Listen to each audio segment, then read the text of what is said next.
ಎತ್ತು ಕಟ್ಟೋದಂತಂದರೆ ಇವ್ರು 3 ಜನನೇ 10 ಜೊತೆ 15 ಜೊತೆ ಎತ್ತಾಕ್ಬೇಕಂದ್ರೆ, ಆದರೆ ಮಕ್ಕಳಿಗಿಂತ ಹೆಚ್ಚಿಗೆ ಸಾಕ್ತಾರೆ. ನೀವೇ ನೋಡಿದ್ರಾ ಏನು ಚೆನ್ನಾಗಿದ್ದಾವೆ ಎತ್ತುಗಳಂತ. ಮೇವು ತಿಂಡಿ ಊಟದಲ್ಲೂ ಅಷ್ಟೇ ಇವರು ಯಾರೋ ಮದುವೆ ನಾರಾಯಣಪ್ಪ ಅಂತಂದರೆ ಊಟದಲ್ಲೂ ಅಷ್ಟೇ, ಎತ್ತುಗಳು ಮೇಯಿಸೋದ್ರಲ್ಲೂ ಅಷ್ಟೇ. ಕುರಿ ಇರ್ಬೋದು, ಮೇಕೆ ಇರ್ಬೋದು, ದನ ಕರ ಎಲ್ಲ ಇದೆ. ಮಾದೇ ಕೊಡವಳ್ಳಿಯವರು ಪುಟ್ಟಣ್ಣವರು, ಓರಿ ಪುಟ್ಟಣ್ಣವರು ಸುಮಾರು ಒಂದು 60-70 ಹಸ ಇದ್ದಾವೆ. ದಿನಕ್ಕೆ 250-300 ಲೀಟ್ರ್ ಹಾಲು ಓಡಿಸ್ತಾರೆ. ಅವರು ವರಿ ಇದೆ, ಸೀಮೆ ವರಿ ಇದೆ, ನಾಟಿ ವರಿಗಳು 11 ಜೊತೆ ಕಟ್ಟಿದ್ದಾರೆ. ಈಗ ಗಟ್ಟಿನಲ್ಲಿ ಸಪ್ಲಂ ಪರ್ಸೆನಲ್ಲೂ ಬರ್ತಾರೆ, ಇವರು ಸಪ್ಲಂ ಪರ್ಸೆನಲ್ಲೂ ಬರ್ತಾರೆ ಮರುವೆ ನಾರಾಯಣಪ್ಪ. ಆದರೆ ಮೇನ್ ಅಂತಂದರೆ ಇವರೇ ಮರುವೆ ನಾರಾಯಣಪ್ಪ ಅಂದರೆ ಎತ್ತು ಮೇಯ್ತು. ಇನ್ನೇ ಟೈಮ್ 7 ಜೊತೆ 8 ಜೊತೆ ಮನೆ ಹತ್ರ ಇಡ್ತಾರೆ. ಅರೆ ಕೆಂಪಣ್ಣವ್ರು ಇವರು ದೊಡ್ಡ ಮಗ, ನಾರಾಯಣಪ್ಪ ದೊಡ್ಡ ಮಗ. ಅರೆ ಭಾರಿ ಒಳ್ಳೆ ಮನುಷ್ಯರು. ಊಟ ಹಾಕೋದ್ರೆ ಇರ್ಬೋದು, ದನ ಕಟ್ಟೋದ್ರಾಗ ಇರ್ಬೋದು, ಸೂಪರ್ ಮನುಷ್ಯ ಆತ. ಯಾರೇ ಹೋಗಲಿ ಎಗ್ಗೆ ಇಲ್ಲ.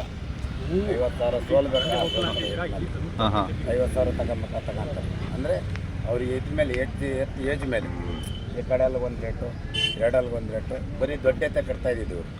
ಈ ಸಾರಿ 2 ಅಲ್ಲೂ ಕಡೆಯಲ್ಲೂ ಅಲ್ಲಾಗ್ತಿದ್ದವು ಕಟ್ಟವ್ರೆ. ಈಗ ಎಲ್ಲ ಹುಡುಗರು ಹೊಸ ಪೀಳಿಗೆ ಬಂತು. ದೊಡ್ಡ ಎತ್ತು ಅವ್ರ ತಂದೆಯವ್ರು ಕಟ್ತಾ ಇದ್ರು. ಈಗ ಮಕ್ಕಳ ಎಲ್ಲ ಅಲ್ಲಿಂದ ದೊಡ್ಡವರ. ಈಗ ಏನು ನೋಡ್ತಿರಲ್ಲ ಮನುಷ್ಯನಾಗ ಒಬ್ರು ಅಂದರೆ ಒಬ್ರು ಕೆಂಪಣ್ಣ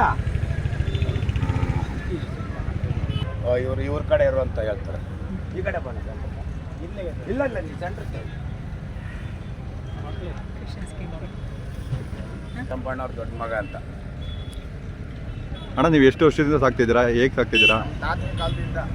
ನಮ್ಮ ತಾತ, ನಮ್ಮಪ್ಪ, ನಾವು 3ನೇ ತನ.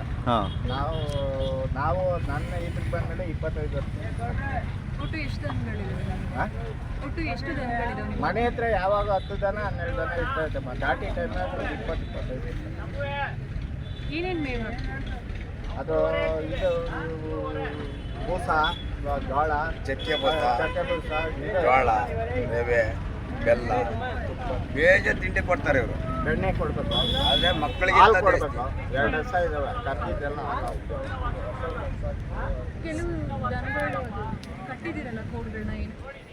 ಅದೆಲ್ಲ ಈಗೆಲ್ಲ ಇದು ಮಾಡಬೇಕಲ್ಲ, ಮೈಸೂರು ಕಡೆಯಿಂದ ಬರ್ತಾರೆ.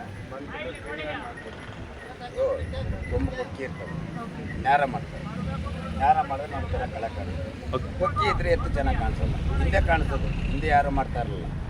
ಈಗ ಜನ್ರೇಷನಲ್ಲಿ ಈಗ ಒಬ್ಬನೊಬ್ಬನ ಈಗ ಉಳಿದವ್ರು ಯಾರು ಇಲ್ಲ ಮೇಡಮ್ ಅವರೇ. ಅರ್ಥ ಆಯ್ತಾ? ಎಲ್ಲ ಸಾಕಿ ಏನೋ ದೇವ್ರು ಇದು ಅಂತೇಳಿ ಬರ್ತೈತೆ ಅಂತೇಳಿ ಮಾಡ್ಬೇಕಂತೆ. ಆಮೇಲೆ ಅದು ದೇವಸ್ಥಾನ ಇದ್ದಾಗ ದೇವಸ್ಥಾನ ನಾವು ಹೆಂಗೆ ಮಾಡ್ತೀವೋ ಆ ಭಗವಂತ ಮುಂದ್ಗಡೆ ಇದನ್ನು ಕುಂದಿರ್ಸಲ್ಲ. ಅರ್ಥ ಆಯ್ತಾ? ಅದು ದೇವ್ರು ಅಂತ ಭಾರಿ ಮುಖ್ಯ. ದೇವರು ಇದ್ರಕ್ಕೋಸ್ಕರಾಗಿ ಬಸವೇಶ್ವರನ ಸಾಕಬೇಕು. ಏನೋ ಹಿಂದಿನಿಂದ ನಮ್ಮ ಹಿರಿಯರೆಲ್ಲ ಮಾಡ್ಕೊಂಡ್ಬಂದಿದ್ದಾರೆ. ನಾವು ಆ ಭಗವಂತನ ಆಶೀರ್ವಾದ ನಮಗೆ ನಾವು ಕಟ್ಟಿ ಹುಲ್ಲಾಕಂತ ಶಕ್ತಿ ಕೊಟ್ಟಿದ್ದಾನೆ, ಮಾಡ್ತಾ ಇದ್ದೀರಿ. ಆಮೇಲೆ ಇನ್ನು ಇರೋರು ಏನು ಆರ್ಥಿಕವಾಗಿ ಹಿಂದಿನಿಂದ ಕಟ್ಟಿ ಬಿಟ್ಟಿರೋರು ಯುವಕರು ಇವತ್ತು ಯಾರನ್ನ ಇದ್ರೆ ಚೆನ್ನಾಗಿದ್ರೆ ಒಂದೊಂದು ಜೊತೆ ಕರ ಕಟ್ಕೊಂಡು ಹಳ್ಳಿ ಕಾರು ಸಾಕಿ ಹಳ್ಳಿ ಕಾರ್ತಲ್ಲಿ ಉಳಿಸಿ ಅಂತ ಹೇಳ್ತೀವಿ. ಓಕೆ ಸರ್, ಕೆಲವು ಕುರಿಗಳನ್ನು ಕೂಡ ಸಾಕ್ತೀರಿ. ಮನೆ ಹತ್ರ ಎಲ್ಲ ರೈತರು ಎಲ್ಲ ಕುರಿ, ಮೇಕೆ, ಕೋಳಿಗಳು ಎಲ್ಲ ಇದ್ದಾವೆ ಅವ್ರ ಮನೆ ಹತ್ರ. ಸ್ಟಾರ್ಟಿಂಗ್ ರೇಟ್ ಏನಿದೆ ಈ ಕುರಿಗಳು? ಹೌದು, ಒಂದು ಬಂದು 1.5 ಲಕ್ಷ ಅದು ಕಾಲ್ಪರ. ಇದು ನಾಟಿ ಇದು 15,000. ದನಗಳದ್ದು ರೇಟ್ ಏನಿದೆ? ದನ 12 ಲಕ್ಷದಿಂದ 3 ಲಕ್ಷಕ್ಕೆ ಲಾಸ್ಟ್ ಜೋಡಿ. ಜೋಡಿ.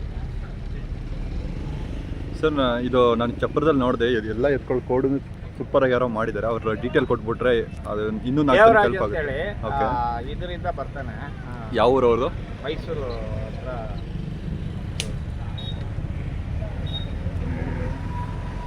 ಅವ್ನು ದೇವರಾಜ್ ಅಂತ ಯಾವ ಊರು?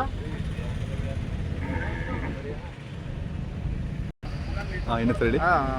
ಶ್ರೀರಂಗಪಟ್ಟಣ ದೇವರಾಜ್ ಅಂತೇಳಿ ಭಾರಿ ಪ್ರಸಿದ್ಧ. ಈಗ ಬರ್ತಾನೆ ಕ್ಲೀನ್ ಮಾಡಿ, ಏನು ನೋವಾಗ್ದಾಗ ನಮ್ಮನೆಯಲ್ಲೇ 1 ವಾರ ಇದ್ದು ಕ್ಲೀನ್ ಮಾಡಿಕೊಟ್ಟು ಒಂದು ಜೊತೆ ಮಾಡಕ್ಕೆ ಒಂದು ದಿವಸ ಎಲ್ಲ ಮಾಡ್ಬೇಕು. ದೊಡ್ಡ ಹೆಂಗಂದ್ರೆ ಹಂಗೆ ಮಾಡೋಕ್ಕಾಗಲ್ಲ. ಭಾರಿ ಕಸ್ಬಿದೆ, ಮಾಡ್ತಾರೆ. ಓಕೆ ನೋಡಿ ಫ್ರೆಂಡ್ಸ್, ದೇವರಾಜ್ ಅನ್ನೋರು ಕೋಡ್ ಮಾಡ್ತಾರೆ. ತುಂಬ ನೀಟಾಗಿ ಮಾಡಿದ್ದಾರೆ. ಎಲ್ಲ ಎತ್ಕೊಂಡು ನೀವು ನೋಡ್ಬೋದು, ನಾನು ವೀಡಿಯೋದಲ್ಲಿ ಹಾಕಿದ್ದೀನಿ. ಸರ್, ನಿಮ್ಮ ನಂಬರ್ ಹೇಳ್ತೀರಾ? ಏಕೆಂದರೆ ಯಾರು ದೇವರಾಜ್ ಅನ್ನೋರು ಬೇಕು ಅಂದರೆ. ನಮ್ಮ ನಂಬರು ಕೊಡಲ್ಲ ಯಾರಿಗೂ. ಒಂಚೂರು ಬಿಸಿ ಇರ್ತೀನಿ, ಬೇಕಾದ್ರೆ ನಮ್ಮ ಮಗನಿಗೆ ಕೊಡ್ತೀನಿ. ಹೇಳಿ ಮಗನ. ಥ್ಯಾಂಕ್ ಅಣ್ಣ ದೇವರಾಜ್ ಕಾಂಟ್ಯಾಕ್ಟ್ ಮಾಡೋರು ಅದು ಹೇಗೆ ಕಾಂಟ್ಯಾಕ್ಟ್ ಮಾಡಬೇಕು ಗೊತ್ತಾಗಲ್ಲ. ನಿಮ್ಮ ನಂಬರ್ ಹೇಳಿ, ಅವರು ನಿಮಗೆ ಫೋನ್ ಮಾಡಿ ದೇವರಾಜ್ ಅವರು ಬೇಕು ಅಂದರೆ ಕಾಂಟ್ಯಾಕ್ಟ್ ಮಾಡ್ತಾರೆ. ಹೇಳಿ 76193